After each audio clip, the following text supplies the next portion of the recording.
So, hey everyone, I'm Daniel. I'm an engineer on the team at Hyperlane. We are an interoperability protocol. So what we do is we connect chains permissionlessly and modularly. We're here to talk less so about our product and more about the engineering work we do. So the meetup is about Rust and how Rust is used to power our off-chain agents that send messages cross-chain, among other things. And what we're going to do is we're going to look at why even use Rust for a use case like ours. Like, why is it a good fit? And then I'm going to walk you through how is it that Rust powers our off-chain agents. So for instance, our crate setup, I'm going to show you some snippets of what happens in our Rust code. And then I'm going to walk you through some stories about, my encounters with Rust since joining Hyperlane and the stuff I learned that I'm pretty sure you're going to find it really interesting. So let's start with the why. Like, I guess all of you agree that Rust is a bit of a weird language. It started out as this low-level systems programming language whose main goal was to have zero-cost abstractions, to be a C++ killer. And that's because it doesn't have garbage collection. So everything you write in a language that feels like a high-level language, thanks to its really powerful compiler, when you end up with the binary, it's just as fast, in most cases, as C++. But obviously, most times you don't even need that. Like, you're coding a backend service that interacts with blockchains, which themselves are notoriously slow. So why even bother with Rust? And I want you to raise your hand if you think that the main use case of Rust today is embedded systems or operating systems kind of code. Damn, no one. Well, no, I mean, you're all correct. Like,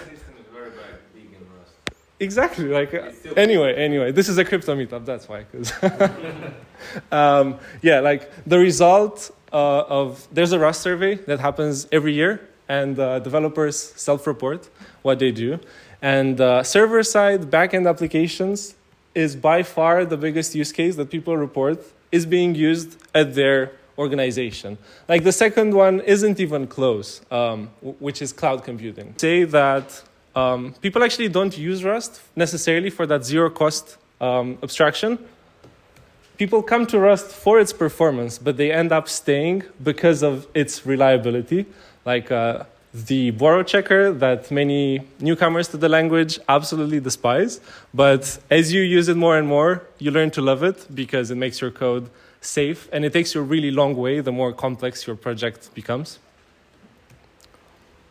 And if we are to discuss our design goals, like of Hyperlane as a company and the off-chain client work we do, they are reliability, where we want to have operating the clients be boring. We don't want to be alerted in the middle of the night because people cannot get their messages across to a different chain.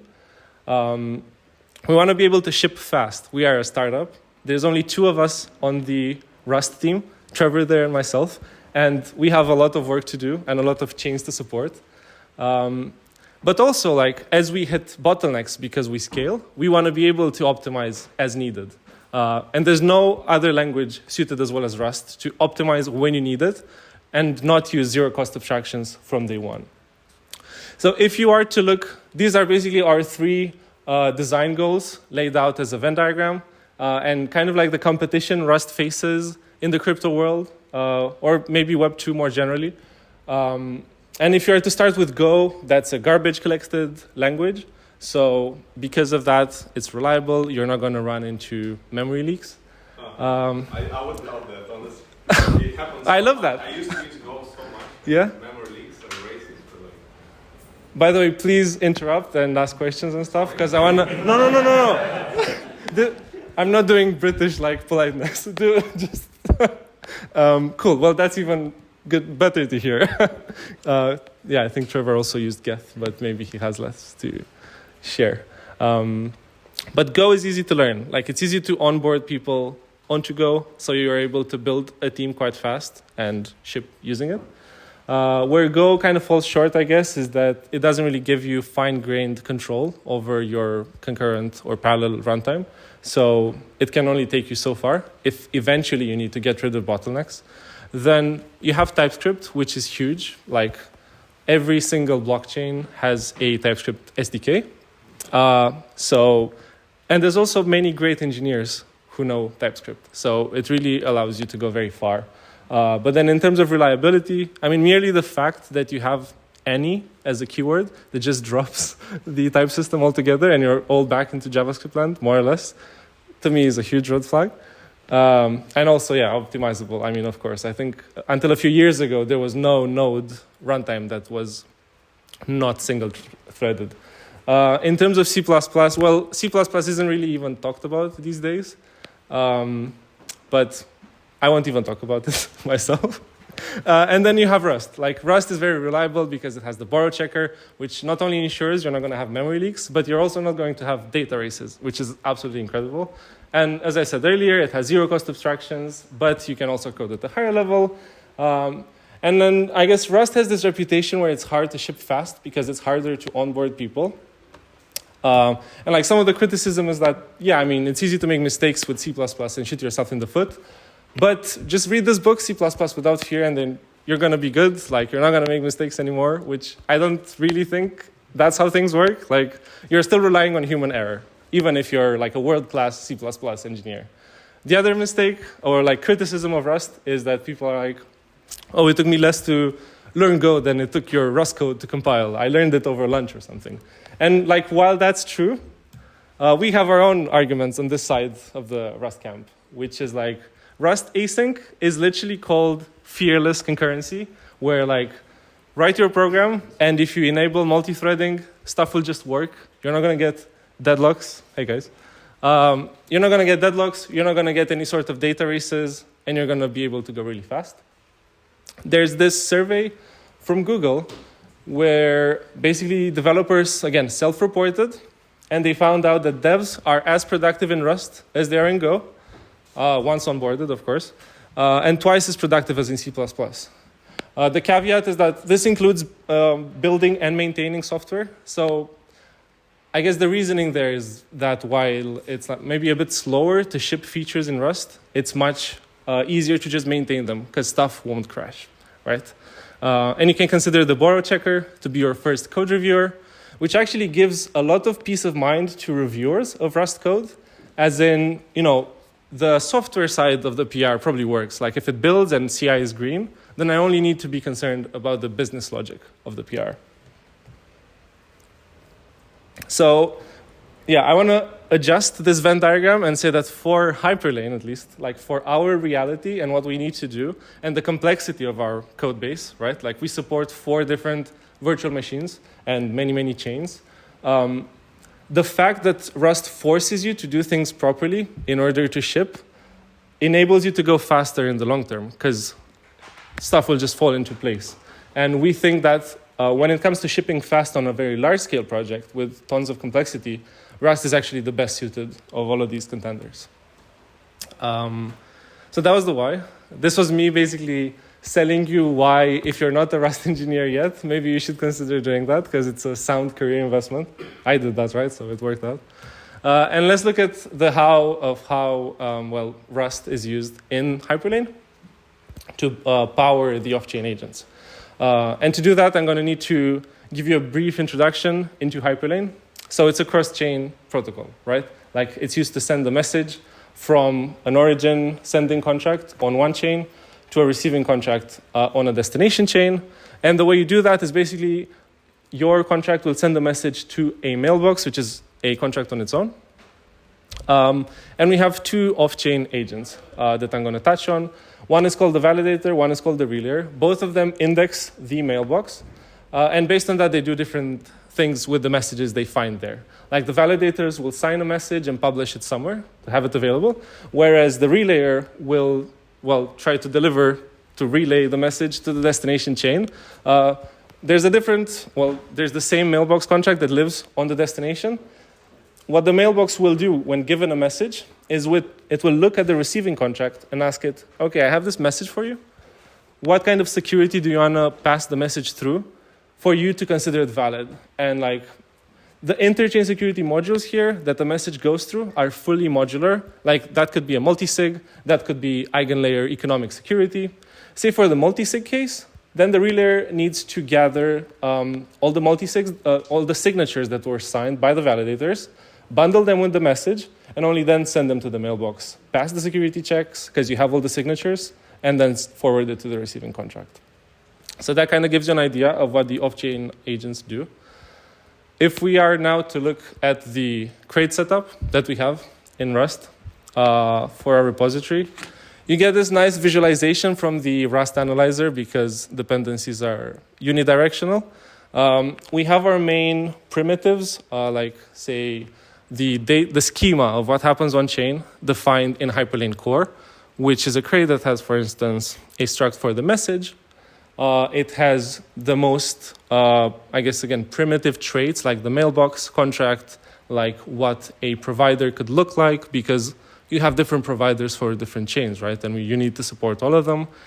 Then at a level above that, we have chain-specific implementations of these primitives. So for instance, for Hyperlane Ethereum, we're going to use Ethers or maybe in the future Alloy to have a provider that integrates with Ethereum while abiding by the trait that was defined in Hyperlane core.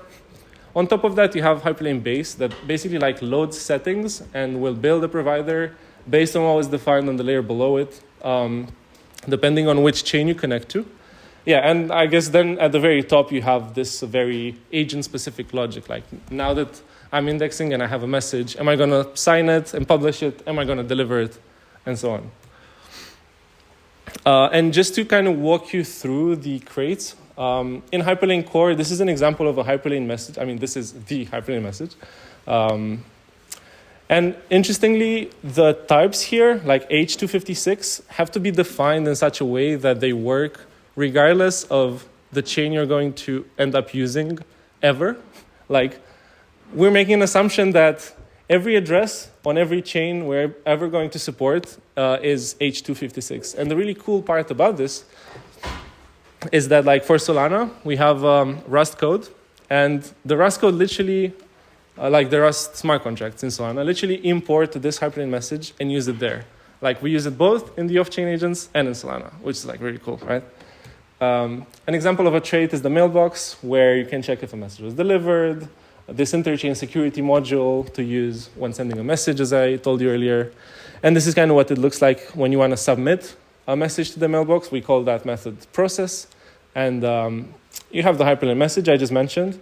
The metadata that could be like the signatures of the validators you just gathered as the relayer.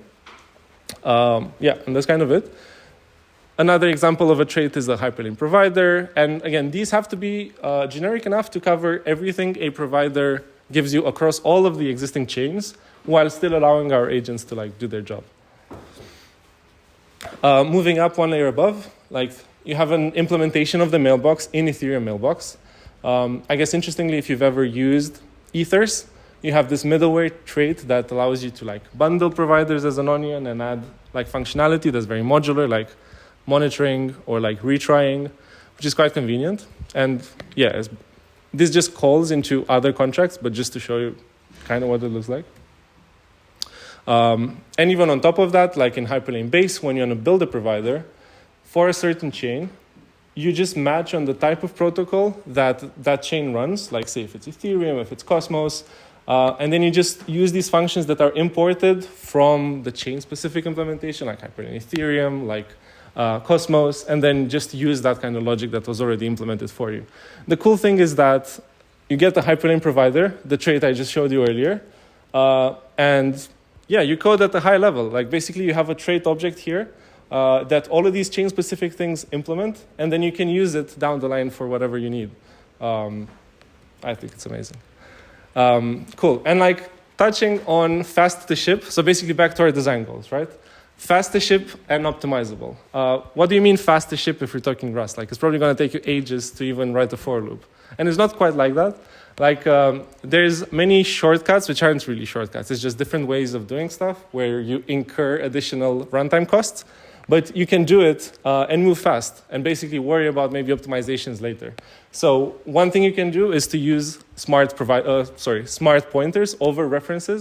Like, you know how you can have like a ref Hyperlane message, right? And if you pass that, you're always going to end up needing to add lifetimes and think about that, which is like a nightmare on its own. And especially as a beginner, you don't want to have to think about lifetimes. So just wrap it into a smart pointer, and then you can, like, for instance, if it's an arc, you can always just clone it, and it has almost zero cost, like no one cares, and you can pass it around. And it's mostly okay to clone anyway, like even if it's not a pointer type. Go ahead. Yeah, the newcomers you can see in the code, they arc everything, which is really bad. I would just use no arc, and then only if you can figure out this annoying static lifetime stuff, you wrap it in code. Well, so many arcs, you can arc everywhere. Yeah. And it does have a good cost. It depends, basically. It depends how many ref count is currently. Yeah. So you can get pretty. But you said it yourself, then you need to use static. So it's like one or the other. No, you don't use static. No, you see the warning that the lifetime can get out of the. You're not sure. You remember this message? Yeah. Something is not sure when it ends the lifetime. So you just arc everything. So then if you have to use lifetimes, a lifetime is a form of a generic parameter, which you have to carry with you everywhere. So like it pollutes your entire code base. No, I'm against it. All I'm saying is like only use arc only when you see the compile message from the. Fair. I mean, not obviously. Because if you use always, like, you can see some like newbies code bases with like arc everything, literally Right. arc inside of arc. And then it gets like. Okay, not like that, please. But you get what I mean. Another thing that I use that speeds up like my coding a lot is to always this is exactly what I said. Like use trait objects instead of generics for polymorphism all the time. Because if you use generics, it's going to pollute all of your like code base with these kind of bounds. Like say you have a struct service that has a field that's generic over purse that has some trait bounds. If you do it this way, you're going to have to add this kind of trait bound everywhere you have to use a purse, which is not, I mean, you can do it, but it's really verbose. What you could do instead is to use a trait object that has those trait bounds instead, and you're going to you're going to incur the runtime cost of the vtable, but like who really cares when you just want to get something working and you don't even have product market fit, right? But even with this approach of having like trait objects, it's still a bit annoying because if you have this and then have a function that takes this as an argument, you're still going to have to define like that argument using this. So you can make it even less verbose by, for instance, defining an alias. But you have to define the alias over a smart pointer that surrounds the trait bound. So it's basically trait object again. Dynamic dispatch. Yeah, exactly. Ideally, what you want to be able to do is to just define a new trait that's kind of the union of these two traits. It kind of makes sense, right? Like two interfaces combined. And you can do that, but there is one edge case in Rust right now that makes it hard, but eventually this will be possible as well. And so to give you an example, say you have operation and clone, and you define a new trait that has these two as super traits. And let's just take an example with I32. I32 is a primitive type, so it has clone implemented by default. And say both copy and clone. Yeah, but copy is a big. Yeah, but like just bear with me, right? Sorry. And say operation is an empty trait. So we implement it for I32. And now, given an I32, if we wrap it in a box, we're going to get a trait object that's basically clonable operation, because I32 is both clone and operation, right? Then say you have a function that only requires operation as an argument. If you try to then assign bar to this variable foo that's only operation, which like bar is already operation, right? But it's represented as a trait object. Rat's going to give you an error. It's going to tell you that trait upcasting isn't supported yet. So I don't like it. Which is why for now you should stick with just type aliases for smart pointers, but like very soon we're going to be able to do exactly this. But they need to do some work around how they use their vtables.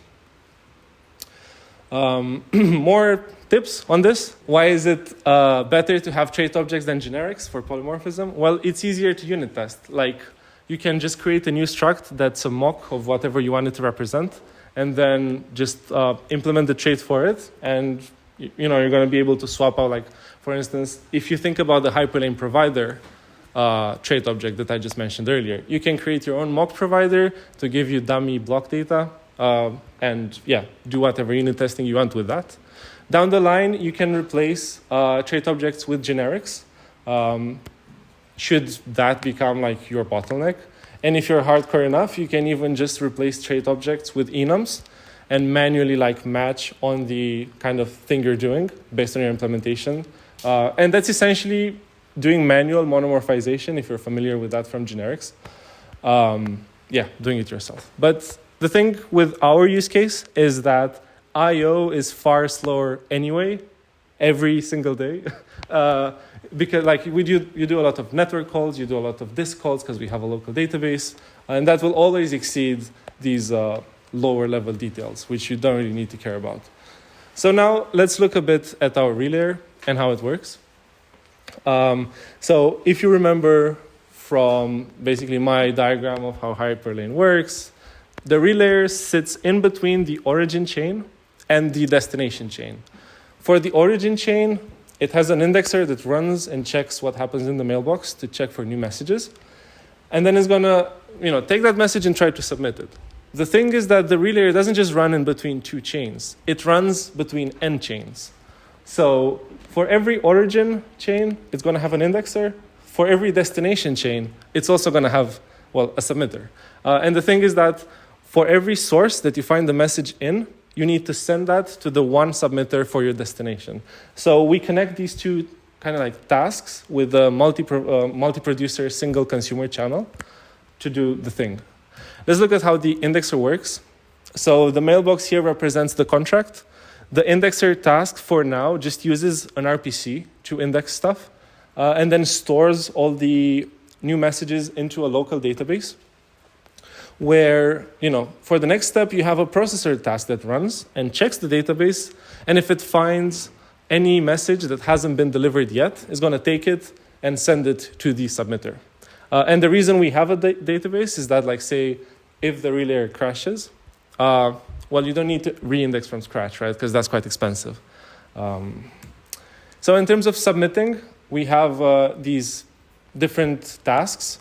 One of them, the prepare one, is essentially when you want to, say, fetch the signatures that the validators just published that you need to secure the message. So that's called preparing a message because you have it and you gather metadata. And once you have that bundle in memory, you send it to the submitter that's going to do the actual submission to the chain. And once you submit the transaction, stuff doesn't stop there. Like, you're not done with it because there can be reorgs, there can be all sorts of things that go wrong. So we have a separate confirm step that waits for a little bit and then checks for delivery. Some tips here is that when indexing, if you do your own indexing, always try to use a sequence number because then it will be very easy to spot gaps. Like, say, I have seen the 10th message, now I've seen the 12th one, so where's the 11th? I need to go back and keep retrying because these RPCs are incredibly unreliable. So then it's easy to spot gaps. And the thing is that Ethereum and most others don't sequence events by default. Ideally, try to have a sequence number in the events that you're indexing, but that's not always the case, of course, because you have to pay for it. And by that, I want to say that we have different iteration strategies for the different things we index and for the different destination or origins that we index. How do we do that? How do we represent that? Well, trait objects. This message sync is essentially a variable that holds all of our indexers from the relayer. It's a hash map collection that has as a key just the domain, which is the chain that's being indexed. And then this trait object that's a contract syncer that will always just make progress indexing, generic over whatever you want to index, like the Hyperlane message here. And to me, this is pretty quick to code and understand. Hash maps are like universal. Obviously, the key is something that's generic for all chains. And then you have trait objects, so you don't have to worry about lifetimes or anything like that. And if you think about the individual tasks of both the indexer and the submitter, everything is a Tokyo task. And the nice thing is that these tasks need to communicate, so you either use channels or you use like some sort of queues.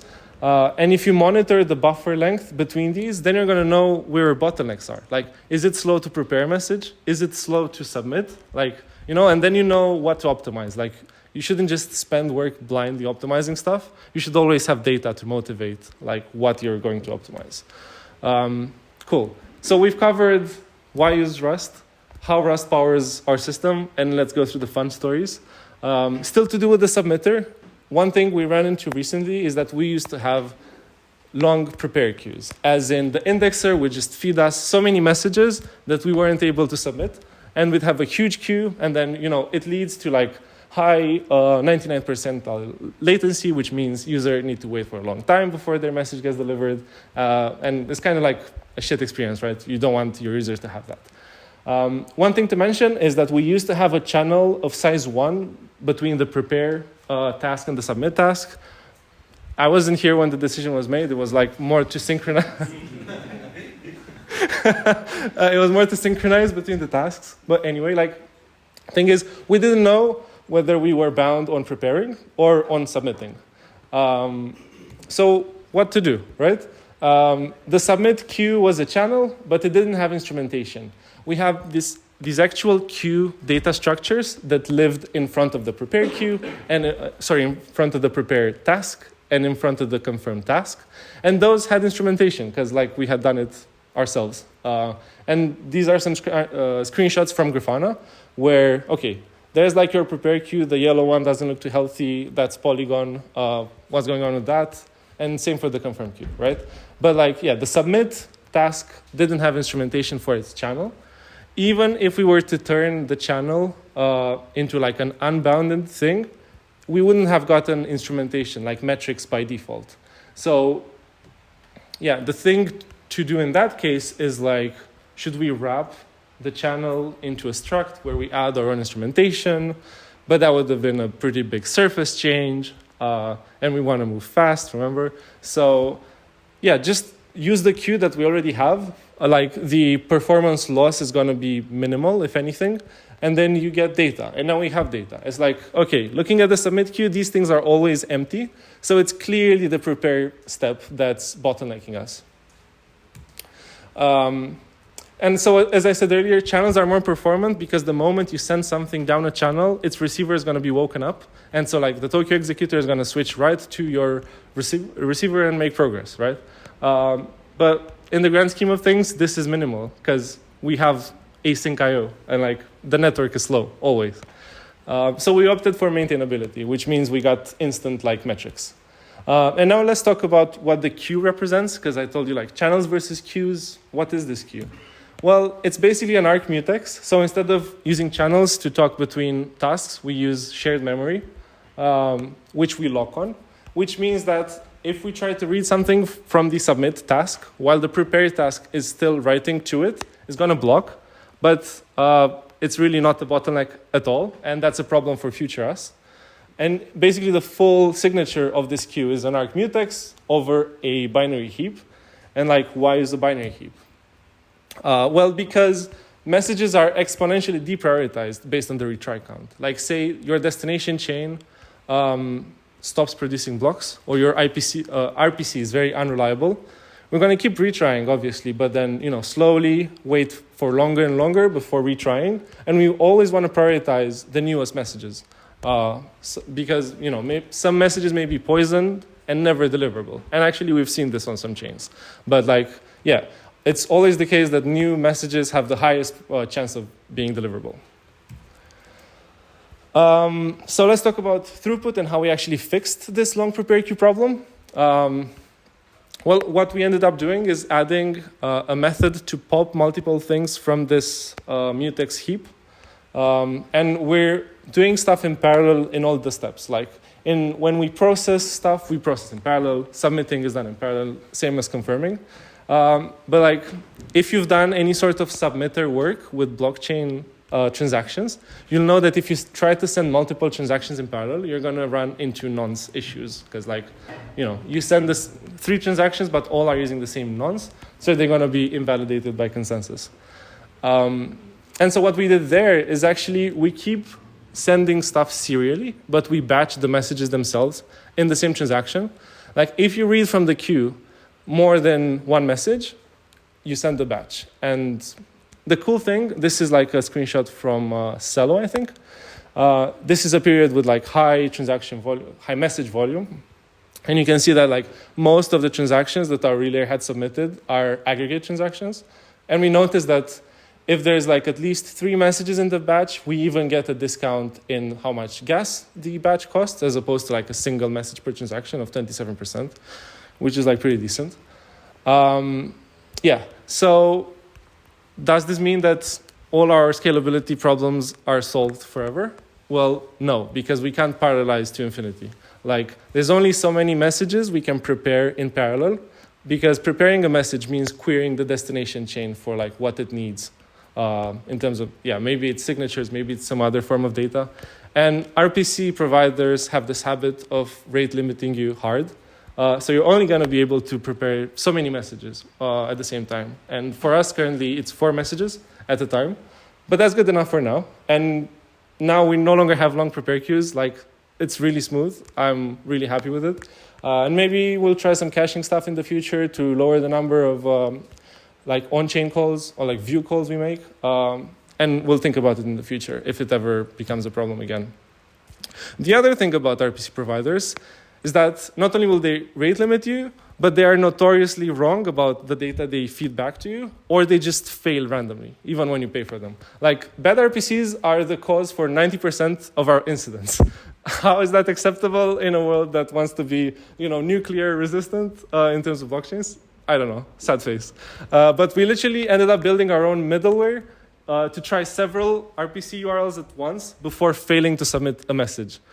How that looks like, I'm saying middleware, but like we didn't actually manage to make it a middleware for all the destination chains because, in Ethers, you have that middleware trait and it's super nice and you can add your own logic. But in Cosmos, first of all, Cosmos providers don't support middleware.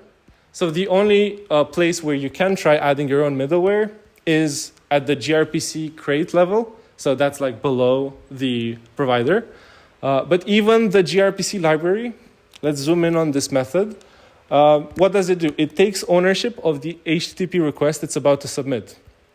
What does that mean? Well, if you're going to take this request and try to send it to multiple, inner providers of your middleware at the same time, or like sequentially, well, the first call is going to consume your request, and then you're not going to be able to do any more calls. Like, okay, try cloning. Well, no, because request isn't clone. What? And so literally the tonic, which is this gRPC crate, docs recommend implementing retries at the application layer. So that's what we had to do. And how does that look like? Well, this is a pretty verbose signature. It's going to be fixed soon by a Rust release, but what does it mean? It's basically V is the return value you expect. And you essentially just pass a closure with the stuff you're trying to query from on-chain. And your closure takes as argument this provider that you're going to maybe iterate over. And this is the gnarly part that's Rust-specific, but it is going to be fixed soon. So you don't have async closures today. What you can do instead is have a closure that returns a future. But future is just a trait. It cannot exist on its own. So you have to make it a trait object. But because it's executed as part of asynchronous code, it needs to be pinned in the memory such that the Tokyo executor can always reach for the same place in memory, until the future completes. But by the end of this year, we're actually going to get async closures. So all of this will be kind of like async impl fn mute returns the result of V. So this is actually going to be fixed really soon. But this is what we had to do to gain reliability for Cosmos. And this is an example call site of that. Like we have a Cosmos fallback provider that falls back to the next RPC URL that we have available. It takes a provider as an argument. We build the future here with like some Cosmos specific stuff to query the latest block. Yeah, and then basically we pin that future in a box. And it works really well, actually. It's pretty cool. We did all of these things. Things were great. The submitter was smooth. On to the next problem, which is that when you made a new release of the relayer, it took like 20 minutes to start up and start sending transactions to high-volume chains like Optimism, which meant that there was like some slight downtime before the relayer would start being able to processing it again. And at least if you follow like a CI/CD philosophy and do releases very often, you're going to have downtimes nonstop. So that's not really acceptable. We don't necessarily do that, but just saying. So Trevor had this idea, how about we just like make the runtime multi-threaded and see what happens? And well, what happened? We went from a 20-minute lead time to sending transactions to just 8.5 minutes. Insane. And no race conditions, no deadlocks. Like this is literally the Rust promise of you take something that's single-threaded and works and doesn't have race conditions with something where stuff happens in parallel and always things can go wrong, right? But literally nothing went wrong. And if this isn't fearless concurrency, I don't know what is. But like, okay, thinking about your agents are doing async I/O.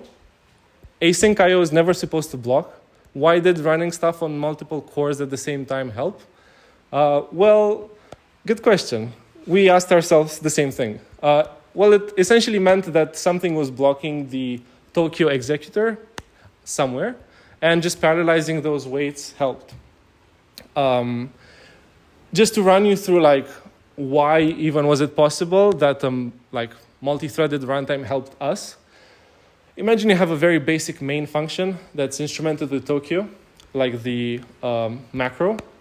You have several awaits in your main function. Well, each of those awaits is a future that gets merged into a single future that's like the main function. And the Tokyo like engine will create a single task out of that and execute it on your CPU. Like that's pretty straightforward. Well, luckily for us, remember how the relayer had like an indexing task and a submitter task. Each of those was being spawned as a Tokyo task from before. And even things within them were Tokyo tasks. So what ends up happening is that if you await a future as a task, it can be turned into its own virtual thread. So everything in our code was already set up such that it can be parallelized if needed, and we just needed to change one line of code to get all those gains. So back to our problem, it means that something was blocking our Tokyo executor. We suspected it was RocksDB because this database lacks async I/O. So when you read, you literally have to block until it loads the stuff from disk and feeds it back to you. But you don't want to just make assumptions, right? You should always profile and make sure that that's what's going wrong, because otherwise you might just looking at something that's just not a bottleneck. So how do you do that? Like, what's the recommended way? And the classic approach, I guess, in all languages is to have a profiler that samples your call stack with some interrupt and looks at statistics, and over time will give you some brief estimation of what's going wrong. In Tokyo actually published this Tokyo console trait that introduces a new paradigm where actually everything that happens in your asynchronous runtime is emitted as a log at the trace level, and you have the full data there. And then what you can do with that data is like you export it into Jaeger, or you pass it into this nice CLI visualization that Tokyo also provides. And this is a view of what it looks like to run a task from Tokyo's perspective. This is one of the processor tasks, and you see that there's a ton of blocking happening right when it's spawned, and then still a lot of blocking throughout its lifetime. So that was one indication. There's also this view that shows you all the Tokyo tasks that are being run by your program. And if you zoom in here, these are all processors. So the stuff that looks at the DB, finds a message that wasn't delivered, and sends it to the submitter. All of these tasks, at least the ones for messages, because we have processors for other stuff as well. In terms of idle time, these basically had zero time, like nanoseconds, milliseconds, and nanoseconds after 6 minutes almost. So this means that all of these processors were busy doing I/O nonstop. This is bad. This is basically what I said earlier, that the processor, zero idle time, because it just reads from the DB and sends what it finds forward. So RocksDB is actually blocking. What choice did we have? Well, switch to DB with async I/O, such that we can wait idly and not take up CPU time, or just lower the amount of reads. This is still in progress. We're currently just lowering the amount of reads because we want to move fast, and switching to a new DB takes time, right? And migrations, and that's a different headache. Cool. And we're nearing the end. I want to share some thoughts on async. It is by far the biggest source of frustration in the Rust community. It's the least mature part of Rust, because Rust started out with this goal of being zero cost abstraction. It's just like low-level coding. And it's only now maturing into this back-end language that people use for async stuff. And we have come a very long way, as in we didn't even have async await syntax. You'd only have futures, and you'd have to use custom stuff to execute them. After we got async await, then the focus on the Rust language team focused on supporting community projects like Tokyo, which now you already know about, like Shuttle, which allows you to build backend services. And last year, we actually got async traits. Like you have a trait, and you no longer need to decorate it with a macro in order to make it support async methods. And async closures are coming this year, which is that super gnarly signature we had when doing fallback middleware for Cosmos. And if you want to stay, or if you always want to get the freshest info on the status of async in Rust, there's this website called areweasyncYet.rs, which I recommend you check. Yeah, lots of adventures. The adventures continue. Like our code, all of it is open source. We have 390 open issues and growing. And if this sounds cool to you and you want to get involved, we're more than happy to help you on board and take small issues at first and then gradually bigger issues. We have bounties running as well.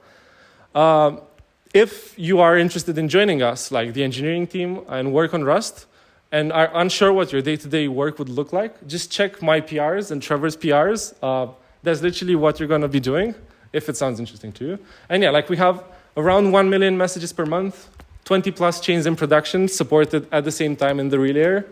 That's like 20 squared connections in total that can happen. And problems will only get more interested from here on. Thanks.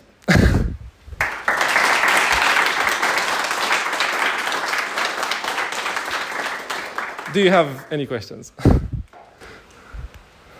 Yeah? If you have problems with the RPCs, why don't you just run nodes? We're a very small team. We're like less than 20 people. We try to outsource as much as we can for now.